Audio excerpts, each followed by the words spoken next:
नमस्कार दर्शक बंधु मो सागर चलतु नजर पकईबा आज सकाळ केतोटी गुरुत्वपूर्ण खबर उपरे सेतिबाई वीडियोटी को शेष पर्यंत देखा मोर अनुरोध। वीडियोटी भल लगे वीडियोटी को लाइक करे, चैनल को सब्सक्राइब करे, कमेंट माध्यम जनातु आपण माने मो वीडियो केउ जिल्ला रु देखुचंते। चलतु आज सकाळ खबर उपरे नजर पकईबा। प्रथम खबर देखंतु आसिला बड़ खबर मंत्री देले बड़ सूचना 2024-27 शिक्षा वर्ष लागू होबो नुआ सिलेबस। बड़ सूचना देले मंत्री नुआ सिलेबस लागू नै गणशिक्षा मंत्री को सूचना 2024-27 शिक्षा वर्ष लागू होबो नुआ सिलेबस। एनईपी लागू परे सिलेबस परिवर्तन पाए कमिटी होइछि। प्रथम रो अष्टम श्रेणी जाय बदलिबो सिलेबस। भाषा संस्कृति ऐतिह्य को आधार करे आसीबो नुआ सिलेबस। कमिटी तर्जमा करूछि राज्य पाए जा ठीक हबो स्थान बोली खबर मिलिछि। परवर्ती खबर देखंतु आसिला बड़ खबर सुभद्रा को नै बड़ घोषणा कले प्रभाती परिडा। जो मानकर राशन कार्ड और गाड़ी अच्छी सुभद्रा को नहीं बड़ सूचना देइचंती उपमुख्यमंत्री प्रभाती परिडा। से कहते द्वितीय किस्तर 1 लाख महिला वंचित होइचंती। राशन कार्ड और आयर तालमेल अभाव 1 लाख महिला वंचित होइचंती। किछि जण प्रथम किस्ती पाइचंती मात्र आय वृद्धि दर्शाई राशन कार्ड फेराइचंती। प्रभाती परिडा आउरी कहते जे किए गाड़ी किनिचंती तो किए 5 एकर जमी न थाई अधिक धान मंडी रे देइचंती। एने मार्च 31 पर 1-to-1 सर्वे करा जिवो। राखी पूर्णिमार वंचित जोग हिताधिकारी द्वितीय किस्ती पाइबे। मार्च 31 पर्यंत जो मान को 21 वर्ष होइतिबो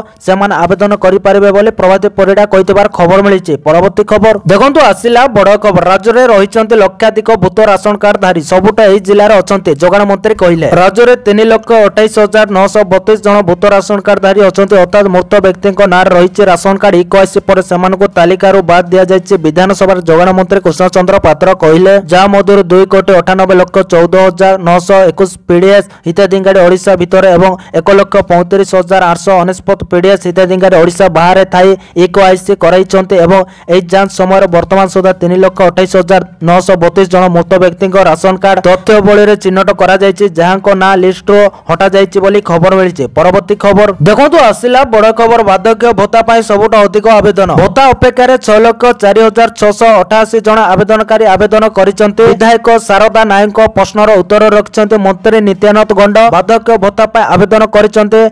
4,64,849 जण। भिन्नक्षम भत्ता पाई आवेदन करिसन्ते 40,927 जण। सेहिपरि विधवा भत्ता पाई आवेदन करिसन्ते 61,059 जण आशायी। अन्य पक्ष कुष्ठ रोगी भत्ता पाई आवेदन करिसन्ते 269 जण आवेदन करिसन्ते बोली खबर मिलिछि। परवर्ती खबर देखंतु आसिला बड़ खबर 4,222 कोटी रो प्रकल्प को मंजूरी देले सरकार। ओडिशा रे 25टी प्रकल्प को राज्य स्तरीय सिंगल विंडो क्लियरेंस मंजूरी मिलिछि। मुख्य शासन सचिवक अध्यक्षतार अनुष्ठित बैठक रे 16टी सेक्टर रे 4,222 कोटी रो पुंजीनिवेश को अनुमोदन मिलिछि। राज्यर 11टी जिल्ला रे सब पुंजीनिवेश होबाकु देबा बेले एही प्रकल्प सब कार्यकारी हेले 14,497 नियुक्ति सृष्टि ने राज्य सरकार आशावादी अछंती बोली खबर मिलिछि। परवर्ती खबर देखंतु आसिला बड़ खबर रेकर्ड भांगुछि हळदिया धातु। चलित वर्ष एतिकी छुइबो सुना दर। मन देखि सुनंतु दिनकु दिन बढ़ी चलिछि सुना दर। दिनकु दिन नुआ नुआ रेकर्ड भांगुछि। तेबे भारतीय बजार कथा देखिले 24 कैरेट सुनार दर 91,000 बेपिछि। तेबे सुना निवेशकारी यह सुवर्ण सुजोग होइतिबा बेले तेबे चलित वर्ष यह लक्ष्य पार करिबो बोली कहा जाउछि बोली खबर मिलिछि। परवर्ती खबर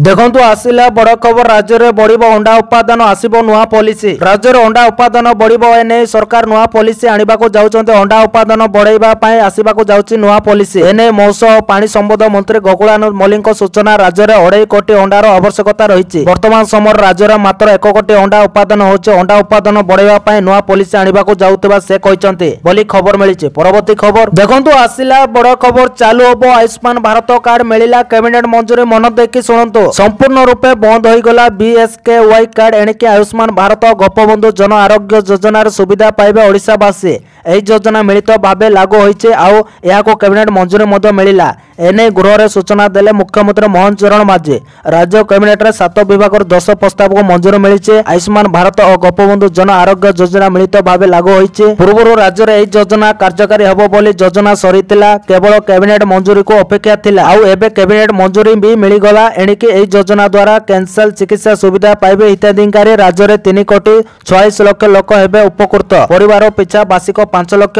ଓ ମହିଳାଙ୍କୁ ଅତିରିକ୍ତ 5 ଲକ୍ଷର ଚିକିତ୍ସା ସୁବିଧା ମିଳିବ। ଏହା ଛଡ଼ା 70 ବର୍ଷର ଉର୍ଦ୍ଧ୍ୱ ବ୍ୟକ୍ତିଙ୍କ ପାଇଁ ଆୟୁଷ୍ମାନ ଭୟା ବନ୍ଦନା ଲାଗୁ ହେଲା। ଦେଶର 29,000 ମେଡିକାଲରେ ସୁବିଧା ମିଳିବ।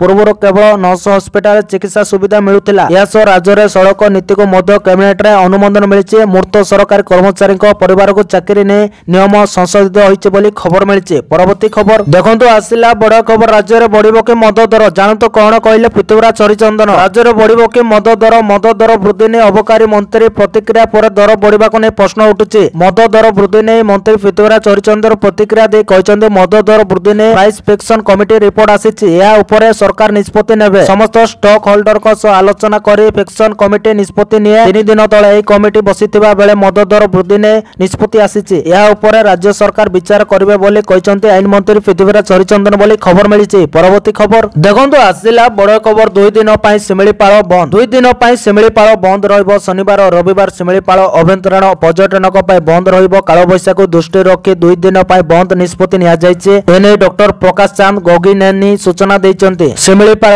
ଆରଣ୍ୟରେ ବର୍ଷା ଯୋଗୁଁ ପର୍ଯ୍ୟଟନଙ୍କ ସୁରକ୍ଷାକୁ ଦୃଷ୍ଟିରେ ରଖି 2 ଦିନ ପାଇଁ ଶିମିଳିପାଳ ଅଭ୍ୟନ୍ତରୀଣ ବନ୍ଦ କରାଯାଇଛି। ଶିମିଳିପାଳ ମଧ୍ୟରେ ପାହାଡ଼ିଆ ମାଟି ରାସ୍ତାର ଅଘଟଣକୁ ରୋକିବା ପାଇଁ ପଦକ୍ଷେପ ଗ୍ରହଣ କରାଯାଇଛି। ଉକ୍ତ ଦିନରେ ଶିମିଳିପାଳ ଅଭ୍ୟନ୍ତରୀଣ ମଧ୍ୟରୁ କୌଣସି ଗାଡ଼ି ପ୍ରବେଶ କିମ୍ବା ପ୍ରସ୍ଥାନ କରିବ ନାହିଁ ବୋଲି ଉଲ୍ଲେଖ କରାଯାଇଛି। ଶିମିଳିପାଳରେ ପରର ସ୍ଥିତିକୁ ଦେଖି ଆଗାମୀ ପଦକ୍ଷେପ ଗ୍ରହଣ କରାଯିବ ବୋଲି କର୍ତ୍ତୃପକ୍ଷ ସୂଚନା ଦେଇଛନ୍ତି ବୋଲି ଖବର ମିଳିଛି। ପରବର୍ତ୍ତୀ ଖବର ଦେଖନ୍ତୁ, ଆସିଲା ବଡ଼ ଖବର। ରାଜ୍ୟ ସରକାରଙ୍କ ବଡ଼ ନିଷ୍ପତ୍ତି। ବଳରାମ ଯୋଜନାର ହିତାଧିକାରୀଙ୍କୁ ମିଳୁଥିବା ଋଣ ବୃଦ୍ଧି। ରାଜ୍ୟ ସରକାରଙ୍କ ବଡ଼ ନିଷ୍ପତ୍ତି ନେଇଛନ୍ତି। ସରକାର ବଳରାମ ଯୋଜନାର ଭୂମିହୀନ ଚାଷୀଙ୍କୁ ବିନା ବନ୍ଧକରେ ରିହାତି ଦରରେ ପ୍ରଦାନ କରୁଥିବା ଋଣର ପରିମାଣକୁ 2 ଲକ୍ଷ ଟଙ୍କାକୁ ବୃଦ୍ଧି କରିଛନ୍ତି। ପୂର୍ବରୁ ଏହି ଋଣ ପରିମାଣ 1,60,000 ଟଙ୍କା ଥିଲା। ଭାରତୀୟ ରିଜର୍ଭ ବ୍ୟାଙ୍କର ନୂଆ ନିର୍ଦ୍ଦେଶନାମା ପରେ ରାଜ୍ୟ କୃଷି ବିଭାଗ ପକ୍ଷରୁ ବଳରାମ ଯୋଜନାର ହିତାଧିକାରୀଙ୍କୁ ଦେଉଥିବା ଋଣ ପରିମାଣକୁ 2 ଲକ୍ଷ ଟଙ୍କାକୁ ବୃଦ୍ଧି କରାଯାଇଛି। ରାଜ୍ୟରେ ଆତ୍ମହତ୍ୟା କରୁଥିବା ଅଧିକାଂଶ ଚାଷୀ ହେଲେ ଭାଗ ଚାଷୀ। ନିଜସ୍ୱ ଜମି ପଟ୍ଟା ନଥିବାରୁ ସମବାୟ ସମିତି କିମ୍ବା ବ୍ୟାଙ୍କ ପକ୍ଷରୁ ଏମାନଙ୍କୁ କୃଷି ଋଣ ମିଳେ ନାହିଁ। ମହାଜନ କିମ୍ବା ଘରୋଇ ଅର୍ଥ ଲଗାଣକାରୀ ସଂସ୍ଥା ଠାରୁ ମାତ୍ରାଧିକ ସୁଧରେ ଋଣ ନେବାକୁ ସେମାନେ ବାଧ୍ୟ ହୁଅନ୍ତି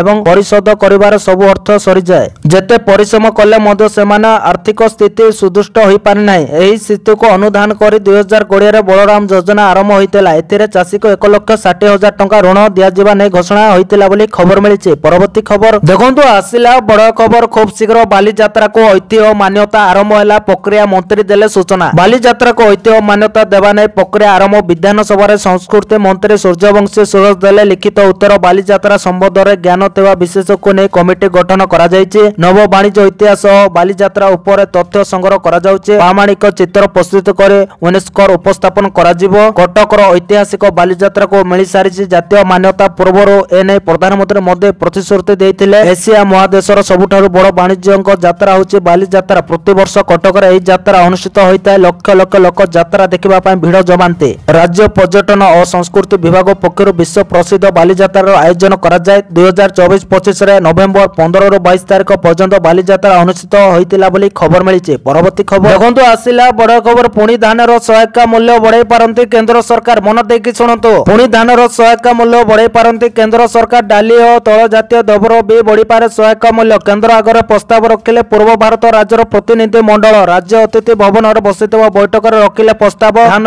ଗହମ, ଡାଲି ଉପାଦାନ ଦରର ତଥ୍ୟ ଦେଲେ ପୂର୍ବ ଭାରତର ରାଜ୍ୟ। ଏମଏସପି ମୂଲ୍ୟ କେତେ ବୃଦ୍ଧି କଲେ ଚାଷୀ ଉପକୃତ ହେବେ ସେ ନେଇ ହୋଇଛି ଆଲୋଚନା। ଖୁବ୍ ଶୀଘ୍ର ରାଜ୍ୟଗୁଡ଼ିକ ଲିଖିତ ଆକାରରେ କେନ୍ଦ୍ରକୁ ପ୍ରସ୍ତାବ ଦେବା ନେଇ ହେଉଛି ଚର୍ଚ୍ଚା। କେନ୍ଦ୍ରରେ ନୂଆ ସରକାର ଗଠନ ହେବା ପରେ ଧାନର ସର୍ବନିମ୍ନ ସହାୟକ ମୂଲ୍ୟ ଏମଏସପି ମୂଲ୍ୟ ବୃଦ୍ଧି କରିଥିଲେ କେନ୍ଦ୍ର ସରକାର। ଧାନ କୁଇଣ୍ଟାଲ 2300 ଟଙ୍କାକୁ ବୃଦ୍ଧି କରାଯାଇଥିଲା। ପୂର୍ବ ବର୍ଷର ଦର ଅପେକ୍ଷା 117 ଟଙ୍କା ବୃଦ୍ଧି କରାଯାଇଥିଲା। ଧାନ ସହିତ 14ଟି ଫସଲର ଦର ମଧ୍ୟ ବୃଦ୍ଧି କରାଯାଇଥିଲା। 2024-25 ବର୍ଷ ପାଇଁ କେନ୍ଦ୍ର ସରକାର ଖରିଫ ଫସଲର ଏମଏସପିରେ ବୃଦ୍ଧି ହୋଇଥିଲା। ପୁଣି ଧାନର ସହାୟକ ମୂଲ୍ୟ ବଢ଼ାଇ ପାରନ୍ତି କେନ୍ଦ୍ର ସରକାର ସେ ନେଇ ଚର୍ଚ୍ଚା ହେଉଥିବା ଦେଖିବାକୁ ମିଳିଛି ବୋଲି ଖବର ମିଳିଛି। ପରବର୍ତ୍ତୀ ଖବର ଦେଖନ୍ତୁ, ଆସିଲା ବଡ଼ ଖବର। ବିଳମ୍ବିତ ରାତିରେ ଖୁସି ଖବର ଦେଲେ ମୋହନ ସରକାର। ବଢ଼ିଲା ଗ୍ରାଚ୍ୟୁଟି ରାଶି। ବିଳମ୍ବିତ ରାତିରେ ଖୁସି ଖବର ଦେଲେ ମୁଖ୍ୟମନ୍ତ୍ରୀ ମୋହନ ଚରଣ ମାଝୀ। ଗ୍ରାଚ୍ୟୁଟି ରାଶି ବଢ଼ାଇଲେ ମୋହନ ସରକାର। ସରକାରୀ ଅନୁଦାନ ପ୍ରାପ୍ତ ସ୍କୁଲ ଓ କଲେଜ କର୍ମଚାରୀଙ୍କ ଲାଗି ଏହା ଏକ ପ୍ରକାର ଖୁସି ଖବର। ଅନୁଦାନ ପ୍ରାପ୍ତ ଶିକ୍ଷାନୁଷ୍ଠାନର ଶିକ୍ଷକ ଓ କର୍ମଚାରୀଙ୍କ ଗ୍ରାଚ୍ୟୁଟି ବୃଦ୍ଧି କରାଯାଇଛି। ଗ୍ରାଚ୍ୟୁଟି ରାଶି ବଢ଼ାଇଲେ ରାଜ୍ୟ ସରକାର। ମୃତ୍ୟୁ ଏବଂ ଅବସରକାଳୀନ ଗ୍ରାଚ୍ୟୁଟି ରାଶି 5 ଲକ୍ଷରୁ 7,50,000କୁ ବୃଦ୍ଧି କରିଥିବା ନେଇ ଘୋଷଣା କରାଯାଇଛି। ଗ୍ରାଚ୍ୟୁଟି ରାଶି ବୃଦ୍ଧି ସମ୍ବନ୍ଧୀୟ ପ୍ରସ୍ତାବକୁ ମୋହନ ମାଝୀ ଅନୁମୋଦନ କରିଛନ୍ତି ବୋଲି ଖବର ମିଳିଛି। ପରବର୍ତ୍ତୀ ଖବର ଦେଖନ୍ତୁ, ଆସିଲା ବଡ଼ ଖବର। ମୁଖ୍ୟମନ୍ତ୍ରୀଙ୍କ ବଡ଼ ଘୋଷଣା। 20,000 ଶିକ୍ଷକଙ୍କୁ ମିଳିବ ଚାକିରି। ବିଳମ୍ବିତ ରାତିରେ ବଡ଼ ଘୋଷଣା କଲେ ମୁଖ୍ୟମନ୍ତ୍ରୀ ମୋହନ ମାଝୀ। ରାଜ୍ୟସ୍ତରୀୟ ସ୍ୱେଚ୍ଛାସେବୀ ସୁଶାସନ ଦିବସ ପାଳନ ଅବସରରେ ମୁଖ୍ୟମନ୍ତ୍ରୀ ଏକ ବିଶେଷ ସୂଚନା ଦେଇଥିଲେ। ଯୁବବର୍ଗକୁ ଚାକିରି ଦେବା ନେଇ ପ୍ରତିଶ୍ରୁତି ଦେଇଛନ୍ତି ମୁଖ୍ୟମନ୍ତ୍ରୀ। 2 ବର୍ଷରେ 75,000 ନିଯୁକ୍ତି ଦେବା ନେଇ ମୋହନ ମାଝୀ ଘୋଷଣା କରିଛନ୍ତି। ପୂର୍ବ ସରକାର 1.5 ଲକ୍ଷ ପଦବୀ ଖାଲି ପଡ଼ିଛି, ଆମେ 2 ବର୍ଷରେ 75,000 ନିଯୁକ୍ତି ଦେବୁ ବୋଲି ମୁଖ୍ୟମନ୍ତ୍ରୀ କହିଛନ୍ତି। ଏନେଇ ପ୍ରକ୍ରିୟା ଆରମ୍ଭ ହୋଇଛି। ଖୁବ୍ ଶୀଘ୍ର 20,000 ଶିକ୍ଷକ ପଦବୀ ପୂରଣ ହେବ ବୋଲି କୁହାଯାଉଛି। ଏହା ସହିତ ପୂର୍ବ ସରକାରଙ୍କ ଉପରେ ବର୍ଷିଛନ୍ତି ମୋହନ ମାଝୀ। ମୁଖ୍ୟମନ୍ତ୍ରୀ କହିଛନ୍ତି 24 ବର୍ଷରେ ବେକାର ବଢ଼ିଛି। ଏହା ସହିତ ଅନେକ ଗାଁକୁ ବିକାଶ ଛୁଇଁନି। ପ୍ରାଥମିକ ଶିକ୍ଷା ଭୁଷୁଡ଼ି ପଡ଼ିଛି, ସ୍କୁଲରେ ଶିକ୍ଷକ ନାହାନ୍ତି। 24 ବର୍ଷ ସରକାରର ଲୋକ କିଛି ଲାଭ ପାଇଲେ ନାହିଁ। ମହିଳାଙ୍କ ସଶକ୍ତିକରଣ କଥା କହି ଠକିଥିଲେ ପୂର୍ବ ସରକାର। ଆମ ସରକାର 6 ମାସରେ ଲୋକଙ୍କ ପାଇଁ କାମ କରିଛନ୍ତି। ଶ୍ରୀମନ୍ଦିର 4 ଦୁଆର ଖୋଲିବା, ସୁଭଦ୍ରା ଯୋଜନା, ଚାଷୀକୁ 3100 ଟଙ୍କା ମିଳିଛି ବୋଲି ମୋହନ ମାଝୀ କହିଥିବାର ଖବର ମିଳିଛି। ପରବର୍ତ୍ତୀ ଖବର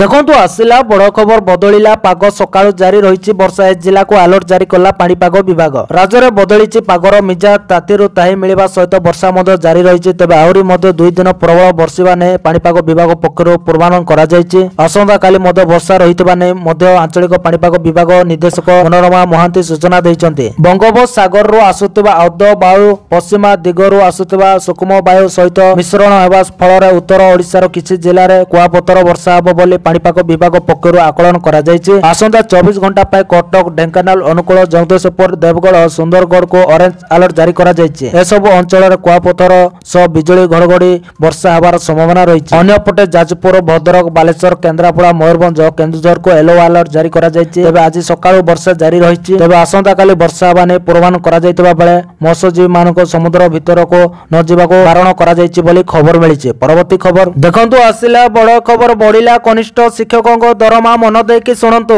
କନିଷ୍ଠ ଶିକ୍ଷକ ବଢ଼ିଲା ଦରମା। କନିଷ୍ଠ ଶିକ୍ଷକ ଦରମା ବୃଦ୍ଧି କଲେ ରାଜ୍ୟ ସରକାର। କନିଷ୍ଠ ଶିକ୍ଷକ ଉପରେ ସରକାରଙ୍କ ସବୁ ଦୃଷ୍ଟି। 11,000ରୁ ବଢ଼ି 16,000 ହେଲା ଦରମା। ବର୍ଦ୍ଧିତ ଦରମା ଆଜିଠାରୁ ଲାଗୁ ହେବ। ମାସିକ ଦରମାରେ 5,000 ଟଙ୍କା ବୃଦ୍ଧି କଲେ ରାଜ୍ୟ ସରକାର। ସମଗ୍ର ଶିକ୍ଷା ଅଭିଯାନ ଅଧୀନରେ କାର୍ଯ୍ୟରତ ଶିକ୍ଷକ ଦରମା ବୃଦ୍ଧି। ପ୍ରାଥମିକ ବିଦ୍ୟାଳୟରେ କାର୍ଯ୍ୟ କରୁଛନ୍ତି କନିଷ୍ଠ ଶିକ୍ଷକ ବୋଲି ଖବର ମିଳିଛି। ପରବର୍ତ୍ତୀ ଖବର ଦେଖନ୍ତୁ ସୁଭଦ୍ରା ଯୋଜନାକୁ ନେଇ ଆସିଲା ବଡ଼ ଖବର। ଉକ୍ସ ଓଡ଼ିଶାରେ ସୁଭଦ୍ରାର ମୁଦ୍ରା କାର୍ଯ୍ୟକ୍ରମର ବଡ଼ ସୂଚନା। ଉକ୍ସ ଓଡ଼ିଶାରେ ସୁଭଦ୍ରାର ମୁଦ୍ରା କାର୍ଯ୍ୟକ୍ରମର ବଡ଼ ସୂଚନା। ଆଉ 3ଟି ପଦକ୍ଷେପ ନେଇ ଉପମୁଖ୍ୟମନ୍ତ୍ରୀ ଘୋଷଣା। ଶୁଣ ସୁଭଦ୍ରା, କୁହ ସୁଭଦ୍ରା ଆଉ ସୁଭଦ୍ରା ସେତୁ ନେଇ ଦେଲେ ସୂଚନା। ଶୁଣ ସୁଭଦ୍ରାରେ କିଛି ସନ୍ଦେହ ଥିଲେ ପଚାରି ପାରିବେ ବିଭାଗକୁ। ଯୋଗାଯୋଗ କରି ଋଣ କେମିତି ନେବେ ଜାଣିପାରିବେ। କୁହ ସୁଭଦ୍ରାର ବିଭାଗ ହିତାଧିକାରୀକୁ ଡାଏଲ କରି ଅସୁବିଧା ବୁଝିବ। କୁହ ସୁଭଦ୍ରାର ବିଭାଗ ହିତାଧିକାରୀକୁ ଡାଏଲ କରି ଅସୁବିଧା ବୁଝିବ। ସୁଭଦ୍ରା ସେତୁ ଦ୍ୱାରା 21 ବର୍ଷ ହେବାକୁ ଥିବା ହିତାଧିକାରୀକୁ ଯୋଡ଼ି ହେବ ବୋଲି ଖବର ମିଳିଛି। ପରବର୍ତ୍ତୀ ଖବର ଦେଖନ୍ତୁ ଆସିଲା ବଡ଼ ଖବର। ଶ୍ରୀମନ୍ଦିରର ମହାପ୍ରଭୁଙ୍କ ବଡ଼ ମହାସ୍ନାନ। ଶ୍ରୀମନ୍ଦିରର ମହାପ୍ରଭୁଙ୍କ ବଡ଼ ମହାସ୍ନାନ। ପାଣିଆ ଆପଟ ସେବକ ପଡ଼ିଯିବାରୁ ହେଲା ମହାସ୍ନାନ। ସୂଚନା ଅନୁସାରେ ପାଣି ନେବା ସମୟରେ ପଡ଼ିଗଲେ ପାଣିଆ ଆପଟ ସେବକ, ଫଳରେ ତାଙ୍କ ହାତରେ ଆଘାତ ଲାଗି ରକ୍ତସ୍ରାବ ହୋଇଥିଲା। ମନ୍ଦିର ଭିତରେ ରକ୍ତର ଛିଡ଼ା ପଡ଼ିବାରୁ ଶ୍ରୀଜୀଉଙ୍କ ବଡ଼ ମହାସ୍ନାନ ହୋଇଛି। ବିଧି ପରମ୍ପରା ମୁତାବକ ଭିତର କାଠ ନିକଟରେ ରକ୍ତର ଛିଡ଼ା ପଡ଼ିଲେ ମହାପ୍ରଭୁଙ୍କର ମହାସ୍ନାନ ହୋଇଥାଏ। ଏଣୁ ସର୍ବସାଧାରଣ ଦର୍ଶନ ବନ୍ଦ ରହିଛି। ମହାସ୍ନାନ ନୀତି ଚାଲିଛି। ମହାସ୍ନାନ ନୀତି ସମ୍ପନ୍ନ ହେବା ପରେ ଅନ୍ୟାନ୍ୟ ନୀତି ଆଗକୁ ବଢ଼ିବ। ଦିନ 7ଟାର ଅବକାଶ ନୀତି ପରଠାରୁ ଅନ୍ୟାନ୍ୟ ନୀତି ଓ ଦର୍ଶନ ବନ୍ଦ ରହିଛି। ପ୍ରାୟ 1 ଘଣ୍ଟା ଧରି ବନ୍ଦ ରହିଛି ଶ୍ରୀଜୀଉଙ୍କ ଦର୍ଶନ। ମହାସ୍ନାନ ପରେ ପୁଣି ନିୟମିତ ଭାବେ ଜାରି ରହିବ ମହାପ୍ରଭୁଙ୍କ ନୀତିକାନ୍ତି। ସେପଟେ ଆହତ ହୋଇଥିବା ପାଣିଆପଟ ସେବକ ମେଡିକାଲରେ ଭର୍ତ୍ତି ହୋଇଛନ୍ତି। ଆସନ୍ତାକାଲି ଶନିବାର ଥିବାରୁ ପ୍ରବଳ ଭକ୍ତଙ୍କ ଗହଳି ରହିଥିଲା ବୋଲି ଖବର ମିଳିଛି। ପରବର୍ତ୍ତୀ ଖବର ଦେଖନ୍ତୁ ଆସିଲା ବଡ଼ ଖବର। କାଳବୈଶାଖୀ ନେଲା ଜୀବନ, ବଜ୍ରଘାତରେ 10ମ ଛାତ୍ରଙ୍କ ମୃତ୍ୟୁ। କାଳବୈଶାଖୀ ବର୍ଷାରେ ବଜ୍ରପାତ ଯୋଗୁଁ ଚାଲି ଯାଇଛି 10ମ ଶ୍ରେଣୀ ଛାତ୍ରଙ୍କ ଜୀବନ। ସକାଳୁ ସକାଳୁ ସ୍କୁଲ ଯାଉଥିଲେ, ହେଲେ ସ୍କୁଲରୁ ଫେରିବା ବେଳେ ବର୍ଷା ସହ ଘଡ଼ଘଡ଼ି ହୋଇଥିଲା। ଆଉ ସେହି ରାସ୍ତା ଉପରେ ନାବାଳକ ଜଣକ ବଜ୍ରଘାତର ଶିକାର ହୋଇଥିଲେ। ସଙ୍ଗେ ସଙ୍ଗେ ତାକୁ ହସ୍ପିଟାଲ ନିଆଯାଇଥିଲା, ହେଲେ ସେଠାରେ ଡାକ୍ତର ତାଙ୍କୁ ମୃତ ଘୋଷଣା କରିଛନ୍ତି। ବଜ୍ରଘାତ ହୋଇଛି ବୋଲି ଖବର ମିଳିଛି। ପରବର୍ତ୍ତୀ ଖବର ଦେଖନ୍ତୁ ଆସିଲା ବଡ଼ ଖବର। ବିଜୁଳି ସହ ଘଡ଼ଘଡ଼ି ସହ ବର୍ଷା, 27 ଜିଲ୍ଲାକୁ କାଳବୈଶାଖୀ ସତର୍କତା। ରାଜ୍ୟରେ ବେଶ କିଛି ଦିନ ପ୍ରବଳ ଖରା ଓ ଗୁଳୁଗୁଳି ଅନୁଭୂତ ହେବା ପରେ ଏବେ ପାଗ ବଦଳୁଛି। ରାଜ୍ୟରେ ତାପମାତ୍ରା ହ୍ରାସ ପାଉଥିବା ବେଳେ କାଳବୈଶାଖୀ ତାଣ୍ଡବ ରଚୁଛି। ଶନିବାର ଉତ୍ତର ଓଡ଼ିଶାରେ କାଳବୈଶାଖୀ ବ୍ୟାପକ କ୍ଷୟକ୍ଷତି ଘଟାଇଥିବା ବେଳେ ରବିବାର ପାଇଁ 27 ଜିଲ୍ଲାକୁ ଆଞ୍ଚଳିକ ପାଣିପାଗ କେନ୍ଦ୍ର ପକ୍ଷରୁ ସତର୍କ କରାଇଛି। ଉତ୍ତର ପଶ୍ଚିମ ଓଡ଼ିଶାର 9 ଜିଲ୍ଲାରେ ଘଡ଼ଘଡ଼ି ବିଜୁଳି ସହ କୁଆପଥର ବର୍ଷା ନେଇ ଅରେଞ୍ଜ ୱାର୍ଣ୍ଣିଂ ଜାରି କରାଯାଇଛି। ଏହା ସହ ପବନର ବେଗ ଘଣ୍ଟା ପ୍ରତି 50ରୁ 60 କିଲୋମିଟର ରହିବ। ମୟୂରଭଞ୍ଜ, କେନ୍ଦୁଝର, ସୁନ୍ଦରଗଡ଼ ପ୍ରବଳ ବର୍ଷା ହେବା ସହ ସାରା ରାଜ୍ୟରେ କାଳବୈଶାଖୀ ପ୍ରଭାବ ପଡ଼ିବ। ଏଥିପାଇଁ କେନ୍ଦ୍ରାପଡ଼ା, ଯାଜପୁର, ଢେଙ୍କାନାଳ, ଅନୁଗୁଳ, କନ୍ଧମାଳ, ବୌଦ୍ଧ, ସୋନପୁର, ବଲାଙ୍ଗୀର, କଳାହାଣ୍ଡି, ନୂଆପଡ଼ା ଓ ନବରଙ୍ଗପୁର ସମେତ 18 ଜିଲ୍ଲାକୁ ୟେଲୋ ୱାର୍ଣ୍ଣିଂ ଜାରି କରାଯାଇଥିବା ବେଳେ ଉତ୍ତର ଆଭ୍ୟନ୍ତରୀଣ ଓଡ଼ିଶାର 12 ଜିଲ୍ଲାକୁ ଅରେଞ୍ଜ ୱାର୍ଣ୍ଣିଂ ଦିଆଯାଇଛି। ତେବେ ଆସନ୍ତା 24 ତାରିଖ ଯାଏଁ ଏଭଳି ପାଗ ରହିବ। ଏହାପରେ ପାଗ ପୁଣି ବଦଳିପାରେ ବୋଲି ପୂର୍ବାନୁମାନ କରାଯାଇଛି ବୋଲି खबर मिली। परवर्ती खबर देखंतु आसिला बड़ खबर मृत सरकारी कर्मचारी परिवार सदस्य को पुराना नियम नियुक्ति। बीजेपी नेतृत्वाधीन ओडिशा सरकार अनुकंपामूलक नियुक्ति ओडिशा सिविल सर्विसेज पुनर्वास सहायता नियम 1990 को फेराई आनिचंते। एही निष्पत्ति नवीन पट्टनायक नेतृत्वाधीन बिजु जनता दल बीजेडी सरकार अधीन में प्रतिष्ठित 2020 निर्देशावली को प्रत्याहार करिछि। शनिवार भुवनेश्वर लोकसेवा भवन अनुष्ठित कैबिनेट बैठक में प्रस्ताव को अनुमोदन मिली। सरकारी कर्मचारी मृत्यु पर परिवार सदस्य को आनिक पुराना नियम अनुसार नियुक्ति दियाजिबो। 2020 मसीह ओडिशा बेसामरिक सेवा थईथान सहायता नियम लागू होगा पूर्व जो कर्मचारी मृत्यु होइछि थईथान संबंधी समस्त विचाराधीन आवेदन ओडिशा सिविल सर्विस थईथान सहायता नियम 1990 अनुसार नियुक्ति प्रदान कराजिबो। पूर्व जड़े सरकारी कर्मचारी मृत्यु हेले तांको परिवार जड़े सदस्य को राज्य सरकार ग्रुप सी किमा ग्रुप डी पदवी नियुक्ति देउथिले। जिला प्रशासन पक्षरु जारी होइतबा विपर्यय प्रमाण पत्र आधार रे एभली नियुक्ति दिया जाउथिला। 2020 मसीह तत्कालीन सरकार नूतन नियमावली प्रणयन करथिले। विपर्यय प्रमाण पत्र बदल मार्किंग सिस्टम लगाइथिले। एहासो जो सरकारी कर्मचारी 1990 रु 2020 मसीह भितर प्राण हरैथिले सेमानक परिवार वर्ग को मध्य नुआ नियमावली रे शामिल करा जाइतिला। फल अनेक परिवार एही सहायता रु वंचित होई नियुक्ति दाबी करि आसुचंते। अनेक मामला मध्य दायर होइछि बोली खबर मिलिछि। परवर्ती खबर देखंतु आसिला बड़ खबर बाजिला कैबिनेट मोहर एणिकी 3500 टंका भत्ता बढ़िला। बाजिला मोहर बढ़िला भत्ता एणिकी 80 वर्ष अधिक वयस्क एवं 80 वर्ष अधिक भिन्नक्षम व्यक्ति को मासिक 3500 टंका भत्ता मिलिबो। पूर्व एही भत्ता 1200 टंका थिबा बेले एबे एहाको वृद्धि करा जायछि। शनिवार अनुष्ठित राज्य कैबिनेट बैठक रे एहार प्रस्ताव को कैबिनेट मोहर बाजिछि। कहि रखुछु राज्य कैबिनेट बैठक रे 9 प्रस्ताव रे मोहर बाजिछि। मुख्यमंत्री कृषि उद्योग योजना को 5 वर्ष पर अनुमोदन मिलिछि। सुभद्रा योजना को नै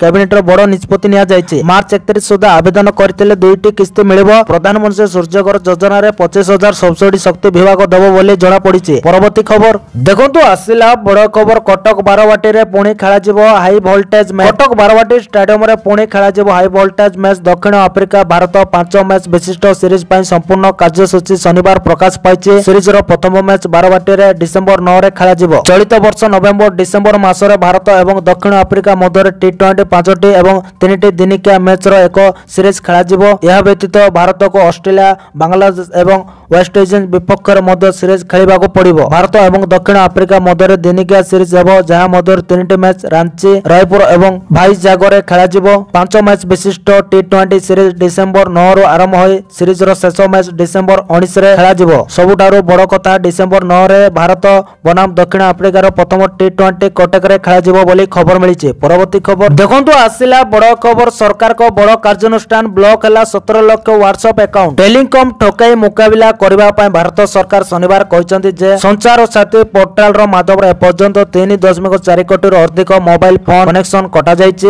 एतिस 3.19 लाख IMEI नंबर को ब्लॉक करा जायछि। दूरसंचार विभाग DOT कहिछि जे AI एवं बड़ डाटा साजर या 16.97 लाख व्हाट्सएप अकाउंट को ब्लॉक करा जायछि बोली खबर मिलिछि। परवर्ती खबर देखंतु आसिला बड़ खबर IPL 2025 प्रथम मैच रे बाजी मारिला RCB। IPL बिगुल बाजी आज आरंभ होइछि मैच। KKR और RCB मध्य आज प्रथम मैच खेला जाउतबा बेले आज बाजी मारिछि रॉयल चैलेंजर्स बेंगलुरु। प्रथम मैच रे कोलकाता नाइट राइडर्स KKR को 7 विकेट रे हराई दैछि रॉयल चैलेंजर्स बेंगलुरु। RCB मात्र 16 ओवर रे 177 रन हासिल करि बाजी मारिछि। KKR RCB को 75 रन रो टार्गेट दैथिला। प्रथम बैटिंग करथिबा KKR धार्य 20 ओवर रे KKR 8 विकेट हराई 174 रन करथिला। KKR पक्षरु क्विंटन डिको 4 रन करथिबा बेले रिंकू सिंह 12 रन सुनील नारायण तांके 44 रन करथिले। सेहि परे अंकिश रघुवंशी तांके 30 रन अजिंक्य राणे 56 रन करथिले। जदि RCB कथा देखिबा ताले देवदत्त पडिक्कल 10 रन करथिले।